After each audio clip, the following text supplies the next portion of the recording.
こんにちは。今日はですね、どうやって私が日本語を話せるようになったのかちょっと話してみようと思います。英語の時は本当に、本気で努力して時間も心も全部かけて勉強したんですよ。でも日本語はね、正直そこまで頑張って勉強したわけじゃないんです。でも気づいたら結構話せるようになってて、もちろんネイティブみたいに完璧なではないけど、普通に会話はできるし、旅行の時も結構便利で、このくらい話せるようになったのは私は満足してます。So the amount of time I've spent on textbook studying Japanese was a total of 1 semester back in high school. And then I did go to Japan and stay there for 3 months after graduating uni. But other than that, no textbook, no studying, just drama, anime, and talking to Japanese people here and there. And I think that worked for me. And so today I want to talk about how I learned Japanese and managed to not forget it over these years, and how you can too.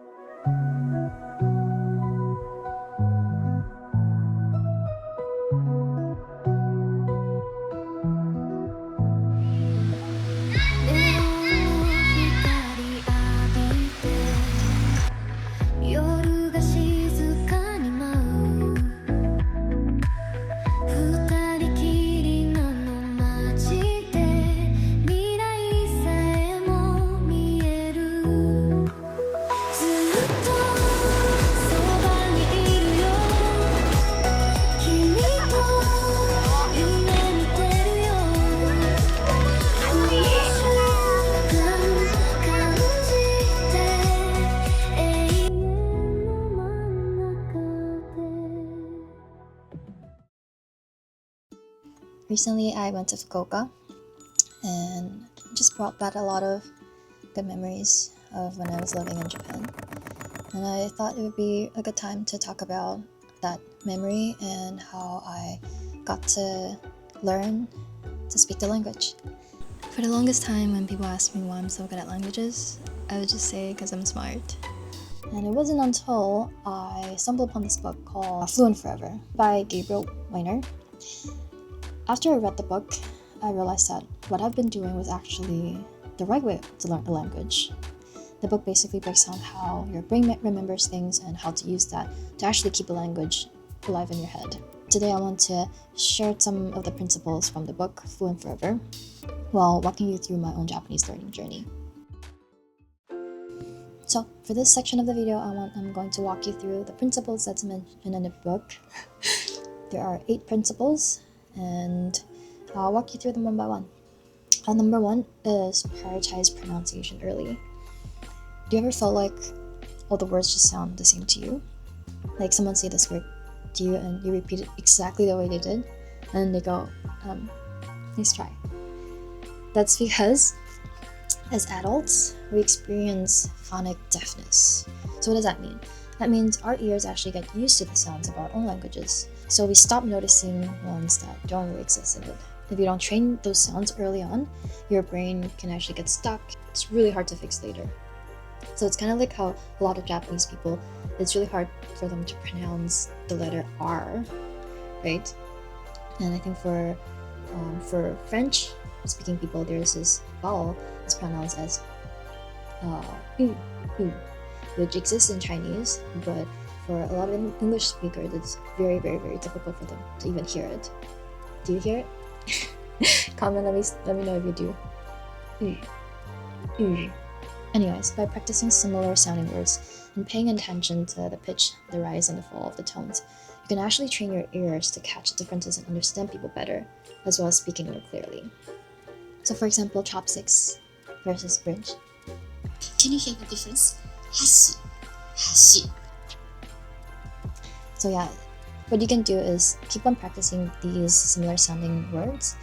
So the more you do that, you'll sound more natural, understand subtle differences, and will less likely have to fix that deeply ingrained pronunciation mistakes later, which can be very, very difficult. I think for me, whenever I start learning a language, I usually start by just me watching stuff in that language. I like the way it sounds, so if I'm watching anime or drama, I'll repeat after the characters. Yeah, I don't know if you guys do that. Is it a weird thing to do? I don't even know. I do it secretly, so would love to know if anyone else also do that. Number 2, learn vocabulary with images, not translations. Have you ever seen a new word and caught yourself thinking, okay, so that means this in English? You know, that little extra steps slows you down, and in real conversation, it slows you down even more. The trick is to connect words straight to pictures and feelings without English in the middle. So, for example, if you see a dog, train your brain to think, oh, that's an inu, instantly. The more you do this, the faster your brain switches into Japanese mode. By doing that, you would think more directly in Japanese. No more see dog, think, oh, that's a dog in English, and then translate to, oh, in Japanese, that's inu. So yeah, try doing that. It will make your thinking process and the whole speaking process a lot faster too. Number 3, leverage spaced repetition. Do you have any experience where you study for a test and you remember exactly everything for it, you nail it on that day, and then a week later, you absolutely forget everything? That's how languages slip away too, unless you review it at the right times. So there's a concept called the forgetting curves, which shows that new info actually decays really fast, like a steep slide. But if you review it, the information right before you're about to forget it, the curves actually gets flatter each time you review it, pushing them into long-term memory. So in other words, with review, you remember it longer and longer until it sticks permanently. That way, instead of cramming and forgetting, you keep words for the long run. I think how it works for me is that when I learn a new word, because how much anime or Japanese drama I consume, before I forget it, usually this word will reappear somewhere. So I think that repetition of reminding me of the word has really helped me to keep this memory in my head. So yeah, if you really don't have time to go through your flashcards or your vocab list, the least you can do, which is still very fun and effective, is to just watch something in Japanese. And if you watch it enough, those words will eventually stick with you. Number 4, break down grammar into patterns you can use. If you think about how kids learn, they don't learn from grammar books. They learn from hearing the patterns again and again until they just sound right. Like if you think about your own native language, you would realize that you can't really explain why this sentence works, why this grammar is right. It just sounds right to you. And that's how you should learn other languages too, in fact.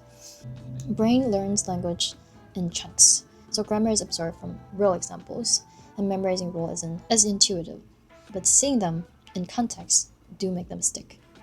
So one example would be like, I like something. 私は何々が好きです. And just start plugging that in real words like dog, movie, Japanese. 私は犬が好きです。私は映画が好きです。私は日本語が好きです. Just keep doing that. The more you say it, the more it sounds right to you. And over time, your brains collect patterns naturally, and grammar just feels automatic instead of forced. For me, whenever I'm speaking a language, I think there's no time to pause and structure the perfect sentence in your head. You just have to let it come out naturally. So for me, it's all about repeating things enough time until they sound right. The more I speak, the more it sticks, and the more confident I feel, and it turns into a positive loop. All these principles I just talked about, pronunciation, images, spaced repetitions, they only really work if you actually find ways to incorporate that into your daily life. And that's where tools like LingoPie can be really helpful. It's a language learning platform that lets you pick up new languages by watching your favorite shows or movies. I watched Delicious in Dungeon earlier recently.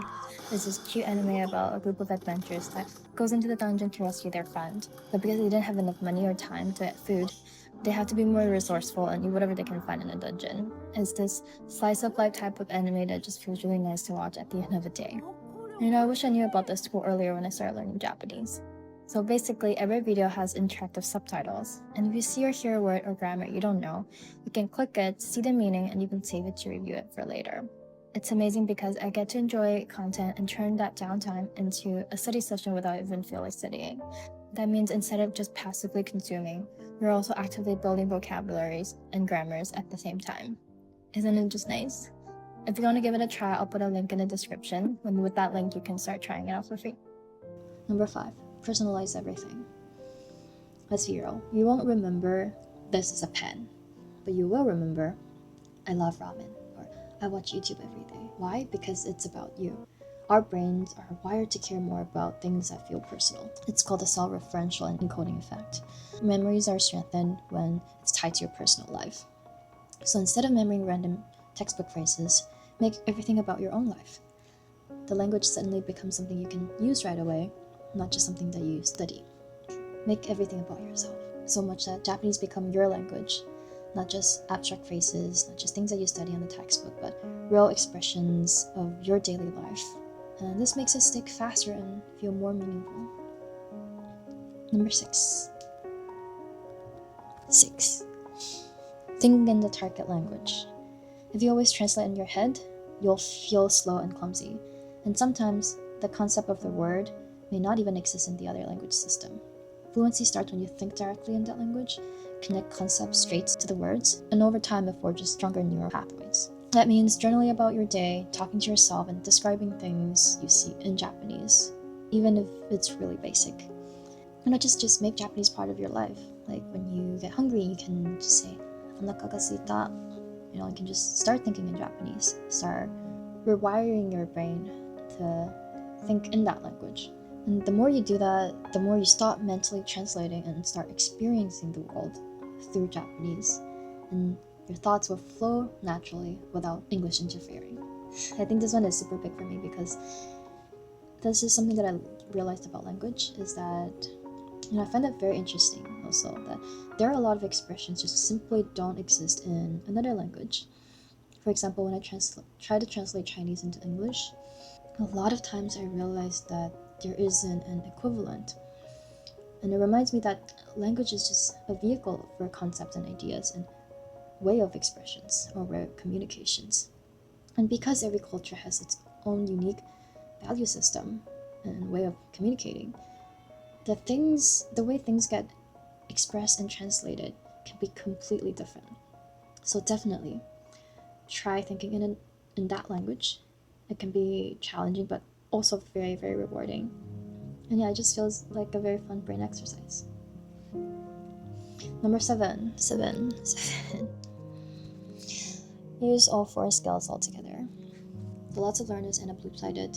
They can read but cannot speak. They can listen but freeze up when they start talking. And so the solution, as suggested by the author, is that just mix them.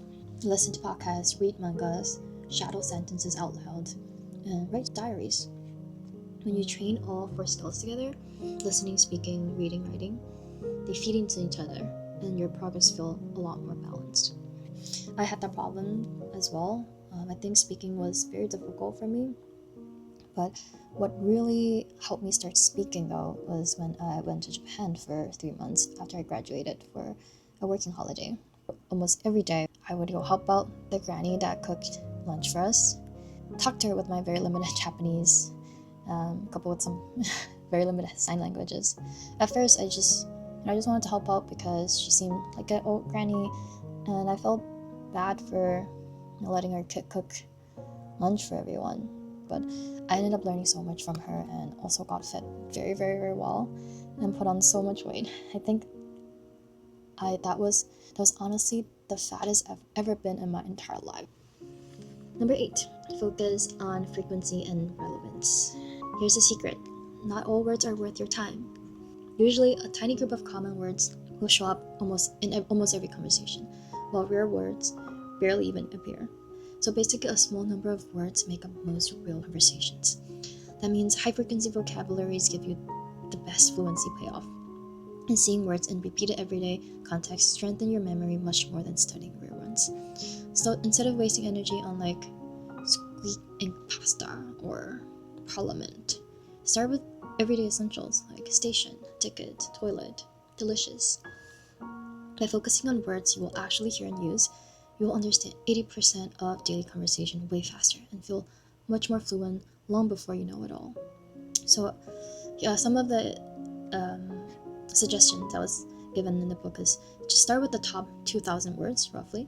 So that would be relevant equivalent to Japanese and 5 and 4 list, and just focus on the word that you know you probably use in real life, like station, ticket, toilet. I really love this one because the more you speak, the more you realize that with just a handful of useful words, you can basically say anything you want. I'm not kidding. You might not sound super sophisticated, but people will understand you, and that's what really matters, right? But honestly, there's also a caveat. That's also why my skills sometimes plateau. I catch myself reusing the same word over and over again. It's both good and bad. But the truth is, you don't need a massive vocabulary to start. Don't overwhelm yourself, just start talking. Which leads me to my final point, that the thing that helped me the most, even in English, which isn't my first language, is to be creative. Stop translating. Don't waste time searching for the perfect word. Just use simple words that you already know. Find another way to say the same thing. For example, if you don't know how to say, "Is this seat taken?" you could also try, "Is anyone sitting here?" or "Can I sit here?" or even just point and ask, "Can I? May I?" There are always multiple ways to get your message across. And that's what I meant by being creative. And fluency comes from that flow, not from fancy vocabulary, but from practice, from that small confidence that you build, which is what keeps you going, actually. Most people quit because learning a language just feels so overwhelming and defeating. But it's really not. Start small, be creative, and you'll discover just how fun it is to actually use the language.